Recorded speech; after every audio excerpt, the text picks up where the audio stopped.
സിനിമകൾ ഇല്ലാതാണൊന്നുമില്ല. അതൊക്കെ സിനിമകളൊക്കെ ഉണ്ടാവുന്നുണ്ട്. പക്ഷെ കുറച്ച് പുതിയ തരത്തിലുള്ള സിനിമകളും കൂടി വരുന്നുണ്ട് അതിൻ്റെ കൂട്ടത്തിൽ. ആൾക്കാർ ചിലപ്പോൾ കുറച്ചുകൂടി ആൾക്കാർ അത് പോയി കാണാൻ വേണ്ടി ആഗ്രഹിക്കുന്നുണ്ട്. അത്രേ ഉള്ളൂ. അല്ലാണ്ട് ഒരു കുടുംബ സിനിമകൾ ഇല്ലാണ്ടാവണം എന്നുള്ളൊരു അവസ്ഥയൊന്നുമില്ല. ഇതിനകത്ത് ഞാൻ പറഞ്ഞില്ലേ, ഇത് വിജയരാഘവൻ ഇതിനകത്തൊരു വലിയ ക്യാരക്ടർ ചെയ്തിട്ടുണ്ട്. ഉണ്ണിയുടെ അച്ഛനായിട്ട് ചെയ്തേക്കുന്നത്. ഇവരുടെ ഫാമിലി എന്ന് പറഞ്ഞ ഈ പടത്തിലെ വേറൊരു വലിയ എലമെൻ്റാണ്. അവരൊരു ഫാമിലി ബോണ്ടേജ് ഭയങ്കര രസമാണ്. അപ്പോൾ ഇത് ഒരു പുതിയ ന്യൂ ജനറേഷൻ എന്നൊക്കെ പറഞ്ഞ ആൾക്കാർ പറയുന്ന രീതിയിലുള്ള ആൾക്കാരുള്ള സിനിമയാണ്. ടൊവിനോയും ഉണ്ണിയും ഞാനും അതെല്ലാം ഉള്ള സിനിമയാണ്. പക്ഷെ അതിനകത്ത് ഈ ഫാമിലി എന്ന് പറഞ്ഞൊരു വലിയൊരു ഘടകമാണ് ഈ പടത്തിൽ. ഉണ്ണിയുടെ അച്ഛനും അമ്മയും അനിയനുമായിട്ടുള്ളൊരു ബന്ധം വളരെ ശക്തമായിട്ടാണ് ഈ പടത്തിൽ കാണിക്കുന്നത്. അപ്പോൾ ഫാമിലി സിനിമകൾ ഇല്ലാതാവണം എന്നൊക്കെ പറഞ്ഞാൽ ശരിയല്ലല്ലോ. ഇതിനകത്തുണ്ടല്ലോ ഫാമിലി എലമെൻസ് ഉണ്ട്. പക്ഷെ നമുക്ക് ചിലപ്പോൾ വാത്സല്യം പോലത്തെ ഒരു സിനിമ ചിലപ്പോൾ ഇപ്പോൾ ചെയ്യാൻ പറ്റുന്നുണ്ടാവില്ല. പക്ഷെ അത്രയും ബലമുള്ളൊരു സ്ക്രിപ്റ്റ് ആൾക്കാർക്ക് കിട്ടുന്നുണ്ടാവില്ല, അത്രയും നല്ലൊരു സ്ക്രിപ്റ്റ് കിട്ടുന്നുണ്ടാവില്ല, അത്രയും നല്ലൊരു ഐറ്റം നമുക്ക് കിട്ടുന്നുണ്ടാവില്ല. സോ നമുക്കുള്ള സാധനങ്ങൾ വെച്ച് ചെയ്യുന്നു.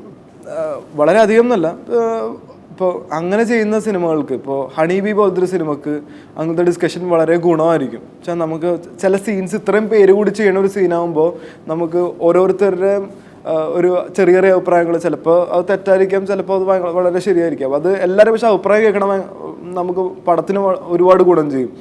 ഇപ്പോൾ ചിലപ്പോൾ പൊട്ടത്തരായിരിക്കാം പറയുന്നത്. അപ്പോൾ നമുക്ക് അത് വേണ്ട, നമുക്ക് ഇങ്ങനെ ഒരു സാധനം പറഞ്ഞു നോക്കിയാലെന്ന് പറഞ്ഞ് ഇംപ്രവൈസേഷനിലൂടെ ചിലപ്പോൾ ഒരു സീൻ വളരെ ലൈവ് ആവുള്ളൂ. അല്ലെങ്കിൽ ചിലപ്പോൾ ഒരിത്തിരി നാടകം കിടക്കും. അത് ഒരിക്കലും ഒരു ഉണ്ടാക്കി പറയുന്ന പോലത്തെ ഒരു എഴുതി വെച്ചേക്കുന്ന പോലത്തെ ഒരു ഡയലോഗ്സ് പറഞ്ഞാൽ ചിലപ്പോൾ പല സീനുകൾ വർക്കൗട്ട് ആവാൻ ബുദ്ധിമുട്ടുണ്ടാവും. അതുകൊണ്ട് നമുക്ക് ഇംപ്രവൈസ് ചെയ്യണ സീൻസ് ആയിരിക്കും അതിനകത്ത്. ഇംപ്രവൈസ് ചെയ്യുമ്പോൾ കുറച്ചുകൂടി ലൈവായിരിക്കും ആ സീൻ, നമുക്ക് ചെയ്യാൻ കുറച്ചും കൂടി എളുപ്പമായിരിക്കും. അപ്പോൾ അങ്ങനെയാണ്.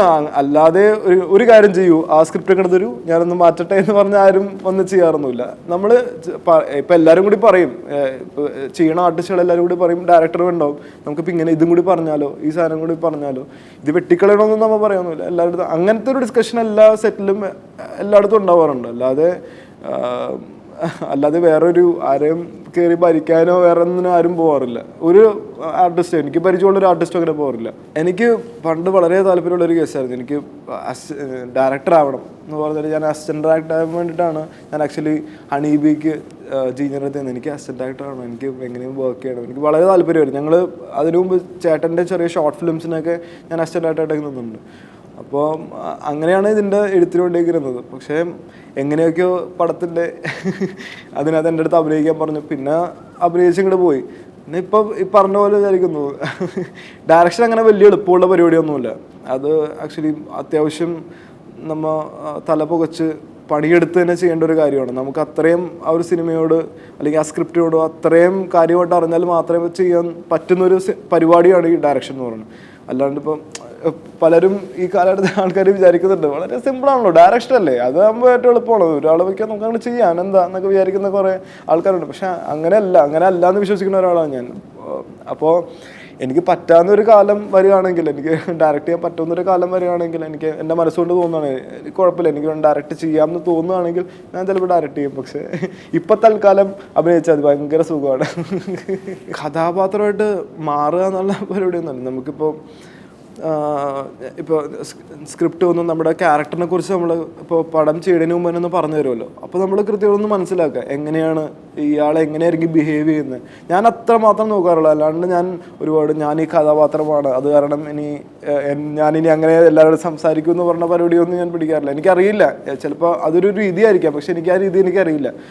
ഞാൻ മനസ്സുകൊണ്ട് ഇത്ര വിചാരിക്കാറുള്ളൂ. ഇപ്പോൾ പല സിനിമകൾ ഇപ്പോൾ കഴിഞ്ഞപ്പോൾ ആനമേലോട്ടം എന്ന് പറഞ്ഞ സിനിമ ഇറങ്ങി. അതിനകത്തൊരു പുള്ളിയൊരു അത്യാവശ്യം ഐക്യൊക്കെ ഉള്ള ഇത്തിരി ഓവർ ബുദ്ധിയുള്ള ഒരു IT പ്രൊഫഷണൽ ആടികൾ. അപ്പോൾ ഇയാളുടെ സംസാരങ്ങളും കാര്യങ്ങളും വേറെ രീതിയിലായിരിക്കും. അപ്പോൾ നമ്മൾ ഇത്രയും മാത്രമേ ചിന്തിക്കാറുള്ളൂ. ഇവിടെ ആരുടെ അടുത്ത് നമ്മൾ സംസാരിക്കുമ്പോൾ, ഇപ്പോൾ ഞാനിപ്പോൾ ആ ഒരാളാണെങ്കിൽ, ഒരു കുറച്ചുകൂടി ബുദ്ധിയുള്ള വേറൊരു രീതിയിലുള്ള ചിന്തിക്കുന്ന ഒരാളാണെങ്കിൽ, അല്ലെങ്കിൽ ഞാൻ ചിലപ്പോൾ ഇത്രയും കാര്യമായിട്ട് ഷൗട്ട് ചെയ്യില്ല, അല്ലെങ്കിൽ ഇത്രയും കാര്യമായിട്ട് ഒച്ചയിൽ സംസാരിക്കില്ല, അല്ലെങ്കിൽ പെട്ടെന്ന് സംസാരിക്കില്ല. ഇതൊക്കെ നമ്മൾ ഒന്നും മനസ്സുകൊണ്ട് ആലോചിക്കും. ഇത്രയും മാത്രമേ ഞാൻ പ്രിപ്പയർ ചെയ്യാറുള്ളൂ. പക്ഷെ അവിടെ അപ്പോൾ ഈ ഒരാൾ ഇങ്ങനെയാണ് പെരുമാറുന്നത്, എങ്ങനെയായിരിക്കും എന്ന് മാത്രമേ നോക്കാറുള്ളൂ.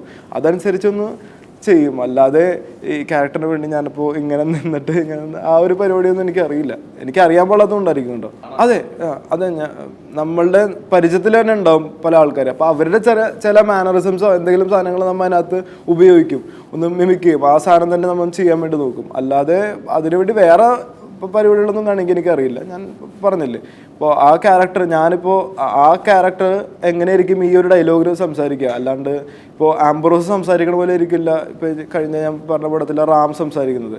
അപ്പോൾ ചിലപ്പോൾ ഭയങ്കര ഒച്ചയിൽ വേറെ രീതിയിലൊക്കെ ഫുൾ ടൈം കൈയൊക്കെ എടുത്ത് വേറെ സാധനത്തിലായിരിക്കും സംസാരിക്കുന്നത്. പക്ഷേ ഇയാൾ ചിലപ്പോൾ സംസാരിക്കുമ്പോൾ കുറച്ച് ഇതായിരിക്കും, അയാളുടെ ഒരു അപ്പുറത്തെ മൂഡ് അനുസരിച്ച് ആ ക്യാരക്ടർ ആ മൂഡിൽ എങ്ങനെയായിരിക്കും സംസാരിക്കണമെന്നുള്ളൊരു ആ ഒരു ചെറിയൊരു ലോജിക് പരിപാടി മാത്രം നോക്കാറുള്ളൂ. അല്ലാതെ വേറെ ഒന്നും മെത്തേഡ് പരിപാടികളൊന്നും എനിക്കറിയില്ല. എന്നെ ആക്ച്വലി ഒരുപാട് സുഹൃത്തുക്കൾ ഉണ്ടാക്കാൻ പഠിപ്പിച്ചു.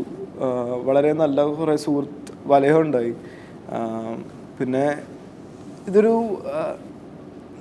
വളരെ നല്ലൊരു പ്രൊഫഷനാണ്. എൻ്റെ ജീവിതം ഞാൻ പറയാം, എനിക്ക് എൻ്റെ ലൈഫ് ഇതാണെന്ന് എനിക്കിപ്പോഴാണ് ക്ലിയറായിട്ട് മനസ്സിലായി തുടങ്ങുന്നത്. അല്ലാണ്ട് എനിക്കിപ്പോൾ വേറൊരു ലൈഫ് സ്റ്റൈലായിരുന്നെങ്കിൽ, അല്ലെങ്കിൽ വേറൊരു രീതിയിലുള്ള ഒരു ജോലിയായിരുന്നെങ്കിൽ എനിക്ക് എൻ്റെ ലൈഫ് എൻജോയ് ചെയ്യാൻ പറ്റില്ല. അല്ലെങ്കിൽ എനിക്ക് എൻ്റെ ലൈഫ് ഞാനിതാണ് ഇതിപ്പോൾ എനിക്ക് പടത്തിൽ അഭിനയിക്കുമ്പോൾ എനിക്ക് പിന്നീട് എനിക്ക് മനസ്സിലാവുന്നുണ്ട് എനിക്ക് ഇത് തന്നെയായിരുന്നു ചെയ്യേണ്ടത് എൻ്റെ ജീവിതത്തിൽ. അല്ലാതെ വേറൊന്നും ആയിരുന്നില്ല, വേറൊരു ജോലി ആയിരുന്നില്ല ഞാൻ ചെയ്യേണ്ടത്. വേറൊരു ജോലിയും ചെയ്താൽ ഞാൻ ഇത്ര ഹാപ്പി ആവില്ല, അല്ലെങ്കിൽ എനിക്ക് ഇത്ര സാറ്റിസ്ഫാക്ഷൻ കിട്ടില്ല. നമുക്കിപ്പോൾ പല ക്യാരക്ടേഴ്സ് ചെയ്യാം, പല നാട്ടിൽ ചെന്നിട്ട് നമുക്ക് വേറൊരു ആളായിട്ട് നമുക്ക് സംസാരിക്കാം, വേറൊരു ക്യാരക്ടറായിരുന്നിട്ട് നമുക്ക് സംസാരിക്കാം. അതൊക്കെയാണ് നമ്മൾ ചെറുപ്പം തൊട്ട് ആഗ്രഹിച്ചിരുന്ന കാര്യങ്ങളൊക്കെ. അപ്പോൾ അതിപ്പോൾ നടക്കുമ്പോൾ അതിൻ്റെ സന്തോഷമാണ് ഏറ്റവും കൂടുതലുള്ളത്.